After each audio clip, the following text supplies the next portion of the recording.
We all know what locks look like and what they are, right? But have you ever stopped to wonder, how do they actually form? Well, in this video, I have you covered, so stay tuned.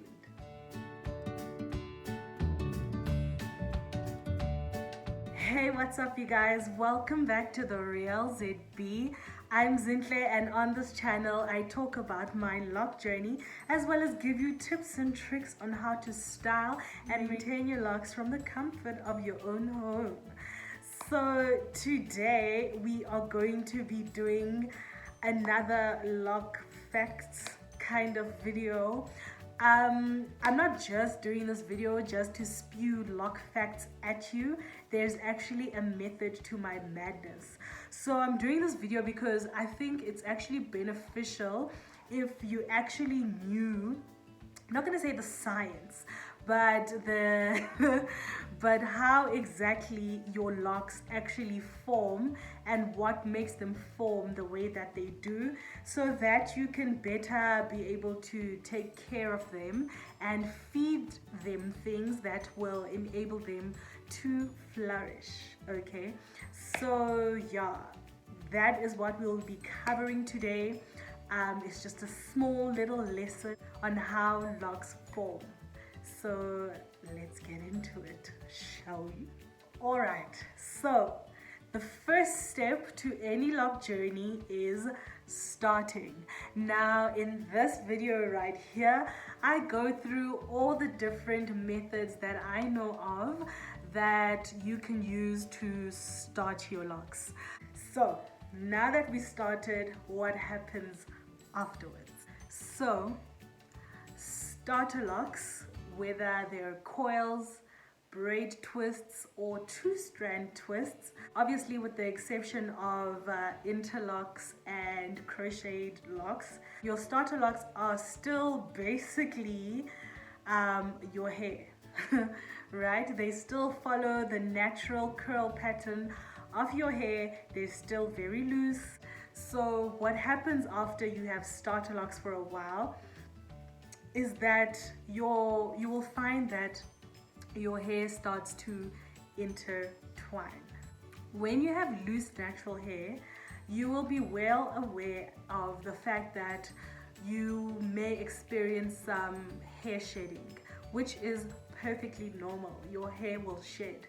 What happens when you have locks in is the fact that that hair that was shedding, or the hair that is shedding, will actually also intertwine and mingle and mat with the hair, with the rest of your hair. So you won't lose a lot of your hair to shedding. The hair that will be shed will form part of your lock as well. And you'll actually find that after some time, because your hair, especially if you do constant retwists, you'll find that your hair starts getting trained into forming into the parts that you have actually separated out for yourself. Your hair starts to naturally grow into that part. And then you'll find that over time, your hair does this constantly. It mingles, it mats, it forms into the pot, it mingles, it mats, it forms into the pot, and eventually you will start to see a bud. You'll find that there will be clumps, small clumps that will form throughout your hair. And all the while, the process of mingling and matting and frizzing and catching all the shed hair continues to go on. Your buds, you start to see buds forming in more than one place on each of your locks, and then eventually your ends will seal. You'll find that for a very long time during like starter locks, or even the first year, the ends of your locks may be curly or may resemble the hair that you had before you got locks. But eventually, over time, and as your hair gets older and more mature, your ends will seal, and then your lock is fully formed, and that is basically the process that goes on when locks actually form. So why did I think it was important for you to know these random facts? Well, in order for you to maybe have your hair lock faster, you want to make sure that you are using products that are going to help the locking process instead of work against the locking process. Also, in terms of moisturization, adding moisture. And just the general upkeep of your locks, it's very important for you to know what exactly is happening to your locks in order for you to better come up with a regimen. For example, like a lot of people are so up in arms and so scared about frizz in their locks. My locks are frizzy. When your locks are frizzy, it means they're growing.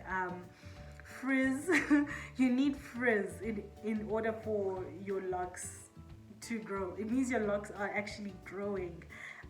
Frizz is not a bad thing.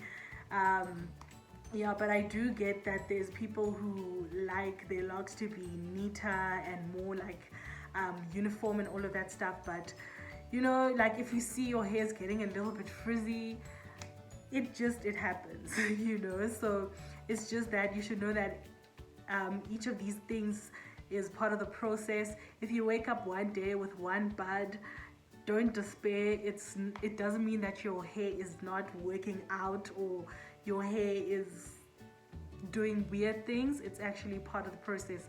So I do believe that getting this knowledge out there will help with the general upkeep of your locks, but it will also help you not freak out when you see weird things happening to your locks. And weird things will happen to your locks, but just remember that all of it is part of the journey and it's part of the process.